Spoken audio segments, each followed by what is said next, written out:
하루를 마무리하는 이 시간, 마음이 무르익는 낭독의 순간에 오신 걸 환영합니다. 저는 낭독자 무르입니다. 오늘 여러분과 함께 읽어볼 작품은 김유정의 단편 소설 동백꽃입니다.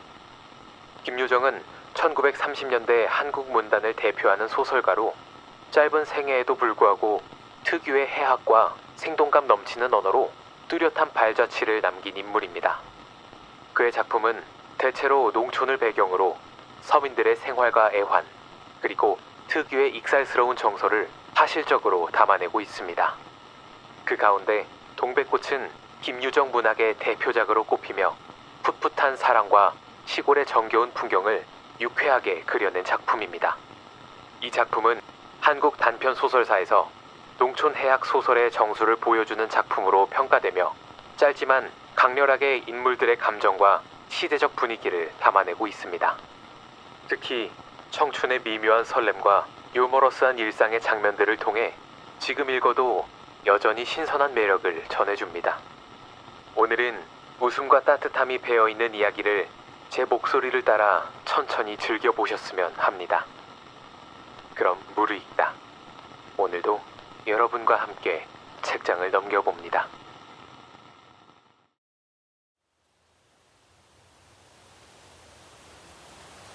오늘도 또 우리 수탈기 막 쫓겼다. 내가 점심을 먹고 나무를 하러 갈 양으로 나올 때였다. 산으로 올라서려니까 등 뒤에서 푸드득 푸드득 하고 달개 횟소리가 야단이다. 깜짝 놀라서 고개를 돌려보니 아니나 다르랴 두 놈이 또 얼리었다. 점순네 수탈근 대강이가 크고 또 오소리같이 실팍하게 생긴 놈이 덩저리 작은 우리 수탈을 함부로 해내는 것이다. 그것도 그냥 해내는 것이 아니라 푸드득하고 면두를 쪼고 물러섰다가 좀 사이를 두고 또 푸드득하고 모가지를 쪼았다. 이렇게 멋을 부려가며 여지없이 닦아놓는다. 그러면 이 못생긴 것은 쪼일 적마다 주둥이로 땅을 받으며 그 비명이 킥킥 할 뿐이다. 물론 미처 아물지도 않은 면두를 또 쪼이어 붉은 선혈은 뚝뚝 떨어진다. 이걸 가만히 내려다보자니 내 대강이가 터져서 피가 흐르는 것 같이 두 눈에서 불이 번쩍 난다. 대뜸치게 막대기를 메고 달려들어 점순내 닭을 후려칠까 하다가 생각을 고쳐먹고 헌매질로 떼어만 놓았다. 이번에도 점순이가 쌈을 붙여놨을 것이다. 바짝바짝 내 기를 올리느라고 그랬음에 틀림없을 것이다. 고놈의 계집애가 요새로 들어서서 왜 나를 못 먹겠다고 그렇게 아르렁거리는지 모른다. 나흘 전 감자 조각만 하더라도 나는 저에게 조금도 잘못한 것은 없다. 계집애가 나무를 캐러 가면 갔지. 나 물타리 엮는데 생이질을 하는 것은 다 뭐냐? 그것도 발소리를 죽여가지고 등 뒤로 살며시 와서 예, 너 혼자만 일하니? 하고 긴치 않은 수작을 하는 것이다. 어제까지도 저와 나는 이야기도 잘 않고 서로 만나도 본척 만척하고 이렇게 점잖게 지내던 터이련만 오늘로 갑작스레 대견해졌으면 웬일인가. 황차 망하지만한 계집애가 남 일하는 놈 보고 그럼 혼자 하지 때로 하디? 내가 이렇게 내배앉는 소리를 하니까 너 일하기 좋니? 또는 한여름이나 되거든 하지 벌써 울타리를 하니? 잔소리를 두루 늘어놓다가 남이 들을까봐 손으로 입을 틀어막고는 그 속에서 깔깔댄다. 별로 웃을 것도 없는데 날씨가 풀리더니 이놈의 계집애가 미쳤나 하고 의심하였다. 게다가 조금 뒤에는 제 집게를 할금할금 돌아보더니 행주치마의 속으로 꼈던 바른 손을 뽑아서 나의 턱 밑으로 불쑥 내미는 것이다. 언제 구웠는지 아직도 더운 김이 획 끼치는 굵은 감자 3개가 손에 뿌듯이 쥐었다. 네 집엔 이거 없지? 하고 생색 있는 큰 소리를 하고는 제가 준 것을 남이 알면 큰일 날 테니 여기서 얼른 먹어버리란다. 그리고 또 하는 소리가 너 봄감자가 맛있단다. 난 감자 안 먹는다. 너나 먹어라. 나는 고개도 돌리려지 않고 일하던 손으로 그 감자를 도로 어깨 너머로 쑥 밀어버렸다. 그랬더니 그래도 가는 기색이 없고 뿐만 아니라 새근새근하고 심상치 않게 숨소리가 점점 거칠어진다. 이건 또 뭐야 싶어서 그때서야 비로소 돌아다 보니 나는 참으로 놀랐다. 우리가 이 동리에 들어온 것은 근 3년째 되어 오지만 여태껏 까무잡잡한 점순이의 얼굴이 이렇게까지 홍당무처럼 새빨개진 법이 없었다. 게다 눈에 독을 올리고 한참 나를 요렇게 쏘아보더니 나중에는 눈물까지 어리는 것이 아니냐. 그리고 바구니를 다시 집어들더니 이를 꼭 악물고는 엎어질 듯 자빠질 듯 논둑으로 힝하게 달아나는 것이다. 어쩌다 동리 어른이 너 얼른 시집 가야지 하고 웃으면 염려 마셔요. 갈 때 되면 어련히 갈라고. 이렇게 천연덕스레 받는 점순이었다. 본시 부끄러움을 타는 계집애도 아니려니와 또한 분하다고 눈에 눈물을 보일 얼병이도 아니다. 분하면 차라리 나의 등허리를 바구니로 한번 모질게 후려세리고 달아날지언정. 그런데 고약한 그 꼴을 하고 가더니 그 뒤로는 나를 보면 잡아먹으려고 기를 복복 쓰는 것이다. 서로 주는 감자를 안 받아 먹은 것이 실례라 하면 주면 그냥 주었지 너 집엔 이거 없지는 다 뭐냐? 그러지 않아도 저희는 마름이고 우리는 그 손에서 배제를 얻어 땅을 부침으로 일상 굽실거린다. 우리가 이 마을에 처음 들어와 집이 없어서 곤란으로 지낼 때 집터를 빌리고 그 위에 집을 또 짓도록 마련해 준 것도 점순네의 호의였다. 그리고 우리 어머니 아버지도 농사 때 양식이 달리면 점순네한테 가서 부지런히 구워다 먹으면서 인품 그런 집은 다시 없으리라고 침이 마르도록 칭찬하곤 하는 것이다. 그러면서도 17씩이나 된 것들이 수군수군하고 붙어다니면 동리의 소문이 사납다고 주의를 시켜준 것도 또 어머니였다. 왜냐하면 내가 점순이하고 일을 저질렀다가는 점순네가 노할 것이고 그러면 우리는 땅도 떨어지고 집도 내쫓기고 하지 않으면 안 되는 까닭이었다. 그런데 이놈의 계집애가 까닭 없이 기를 복복 쓰며 나를 말려 죽이려고 드는 것이다. 눈물을 흘리고 간 다음날 저녁 나절이었다. 나무를 한 짐 잔뜩 지고 산을 내려오려니까 어디서 닭이 죽는 소리를 친다. 이거 네 집에서 닭을 잡나 하고 점순네 울 뒤로 돌아오다가 나는 그만 두 눈이 뚱그레졌다. 점순이가 저희 집 봉당에 홀로 걸터 앉았는데 이게 치마 앞에다 우리 씨암탉을 꼭 붙들어 놓고는 이놈의 닭 죽어라 죽어라. 요렇게 안팡스레 패주는 것이 아닌가. 그것도 대가리나 치면 모른다마는 아주 알도 못 낳으라고 그 볼기짝개를 주먹으로 콕콕 쥐어박는 것이다. 나는 눈에 쌍심지가 오르고 사지가 부르르 떨렸으나 사방을 한번 휘돌아보고야 그제서 점순이 집에 아무도 없음을 알았다.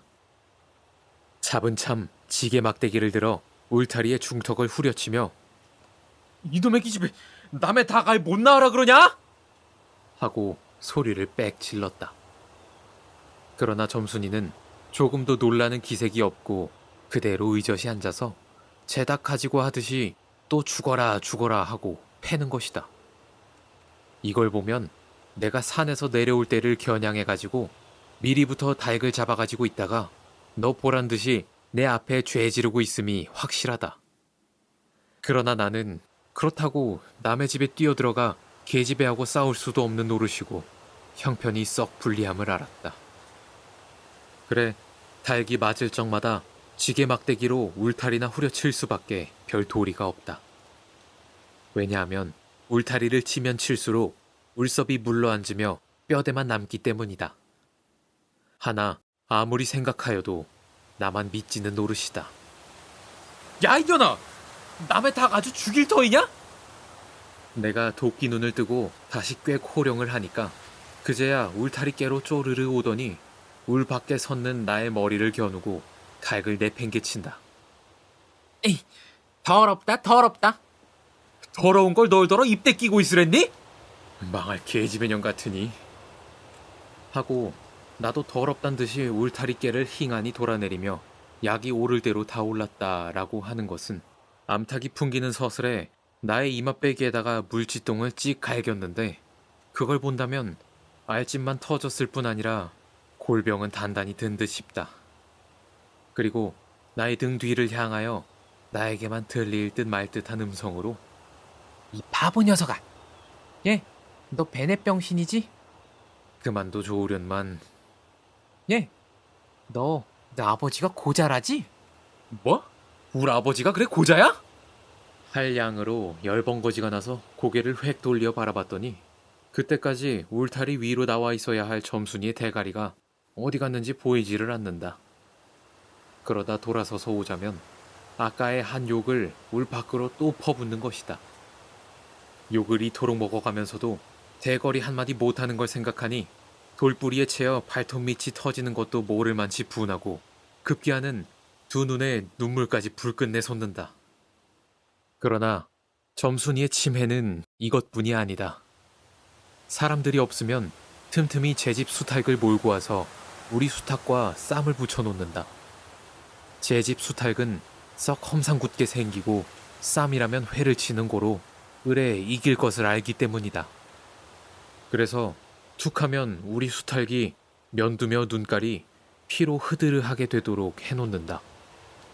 어떤 때에는 우리 수탉이 나오지를 않으니까 요놈의 계집애가 모이를 쥐고 와서 꿰어내다가 쌈을 붙인다. 이렇게 되면 나도 다른 배차를 차리지 않을 수 없다. 하루는 우리 수탉을 붙들어 가지고 넌지시 장독계로 갔다. 쌈닭에게 고추장을 먹이면 병든 황소가 살모사를 먹고 용을 쓰는 것처럼 기운이 뻗친다 한다. 장독에서 고추장 한 접시를 떠서 닭 주둥아리깨로 들이밀고 먹여보았다. 닭도 고추장의 맛을 들였는지 거스르지 않고 거진 반 접시 턱이나 곧잘 먹는다. 그리고 먹고 금세는 용을 못 쓸 터이므로 얼마쯤 기운이 들도록 회 속에다 가두어 두었다. 밭에 두엄을 두어 짐 전내고 나서 쉴 참에 그 닭을 안고 밖으로 나왔다. 마침 밖에는 아무도 없고 점순이만 저희 울 안에서 헌옷을 뜯는지 혹은 솜을 터는지 웅크리고 앉아서 일을 할 뿐이다. 나는 점순네 수탉이 노는 밭으로 가서 닭을 내려놓고 가만히 맥을 보았다. 두 닭은 여전히 얼리어 쌈을 하는데 처음에는 아무 보람이 없다. 멋지게 쪼는 바람에 우리 닭은 또 피를 흘리고 그러면서도 날개 쭉지만 푸드득 푸드득하고 올라뛰고 뛰고 할 뿐으로 제법 한 번 쪼아보도 못한다. 그러나 한 번은 어쩐 일인지 용을 쓰고 펄쩍 뛰더니 발톱으로 눈을 하비고 내려오며 면두를 쪼았다. 큰 닭도 여기에는 놀랐는지 뒤로 멈시라며 물러난다. 이 기회를 타서 작은 우리 수탉이 또 날쌔게 덤벼들어 다시 면두를 쪼니 그제는 감때 사나운 그 대강이에서도 피가 흐르지 않을 수 없었다. 옳다, 알았다. 고추장만 먹이면 되는구나 하고 나는 속으로 아주 쟁그라워 죽겠다. 그때에는 뜻밖의 내가 닭쌈을 붙여놓는데 놀라서 울 밖으로 내다보고 있던 점순이도 입맛이 쓴지 눈살을 찌푸렸다.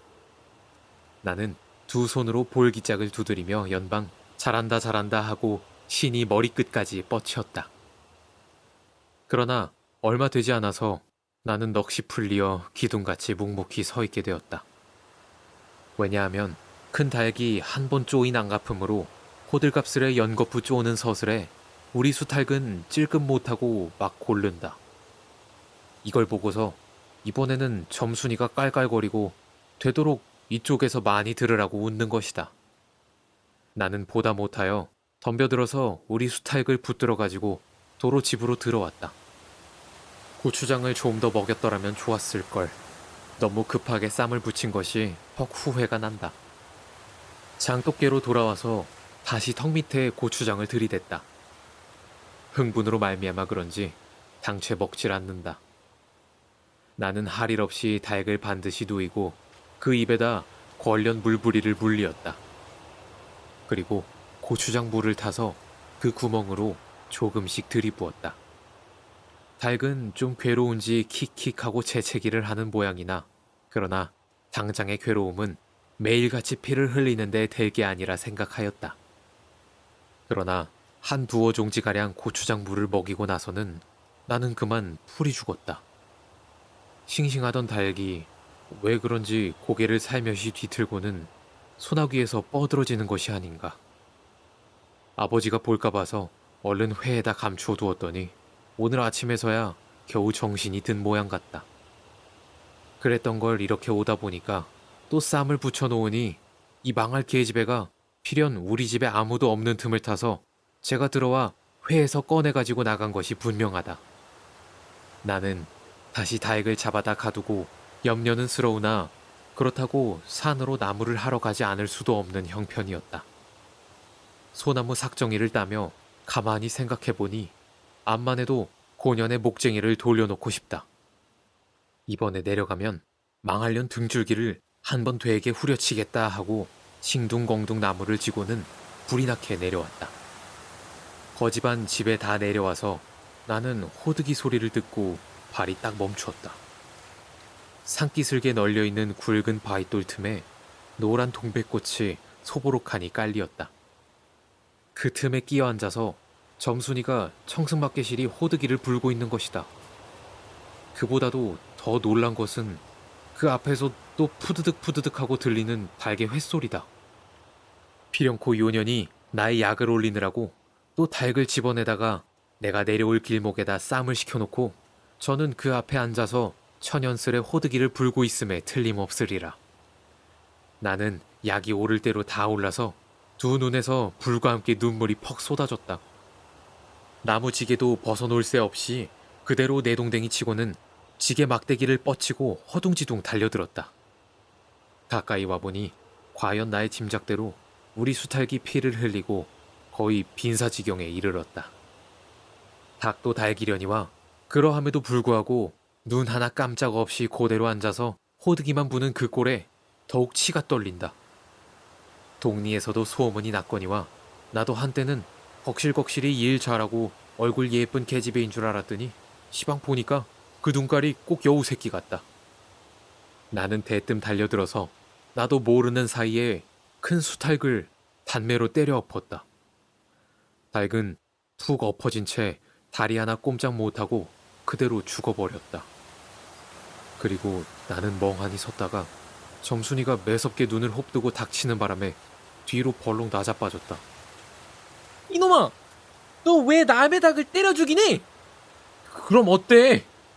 하고 일어나다가 뭐 이 자식아? 누집 닭인데? 하고 복장을 떼미는 바람에 다시 벌렁 자빠졌다. 그리고 나서 가만히 생각하니 분하기도 하고 무안도스럽고 또 한편 일을 저질렀으니 인젠 땅이 떨어지고 집도 내쫓기고 해야 될는지 모른다. 나는 비슬비슬 일어나며 소매자락으로 눈을 가리고는 얼김에 엉하고 울음을 놓았다. 그러다 점순이가 앞으로 다가와서 그럼 너 이 다음부턴 안 그럴 테냐? 하고 물을 때에야 비로소 살길을 찾은 듯 싶었다. 나는 눈물을 우선 씻고 뭘 안 그러는지 명색도 모르건만 그래 하고 무턱대고 대답하였다. 요 다음부터 또 그래봐라. 내 자꾸 못살게 굴 테니. 그래 이젠 안 그럴 테야. 닭 죽은 건 염려 마라. 내 안 잃을 테니. 그리고 멋에 떠다 밀렸는지 나의 어깨를 집은 채 그대로 퍽 쓰러진다. 그 바람에 나의 몸뚱이도 겹쳐서 쓰러지며 한창 피어 퍼들어진 노란 동백꽃 속으로 폭 파묻혀버렸다. 알싸한 그리고 향긋한 그 냄새에 나는 땅이 꺼지는 듯이 온 정신이 고만 아찔하였다. 너 말 마라. 그래. 조금 있더니 요 아래서 점순아! 점순아! 인연이 바느질을 하다 말고 어딜 갔어? 하고 어딜 갔다 온 듯 싶은 그 어머니가 역정이 대단히 났다. 점순이가 겁을 잔뜩 집어먹고 꽃밑을 살금살금 끼어서 산 아래로 내려간 다음 나는 바위를 끼고 엉금엉금 끼어서 산 위로 치 빼지 않을 수 없었다.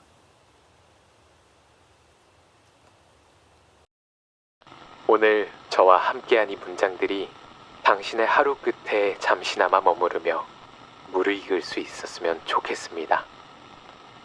여기는 무르익다 였습니다.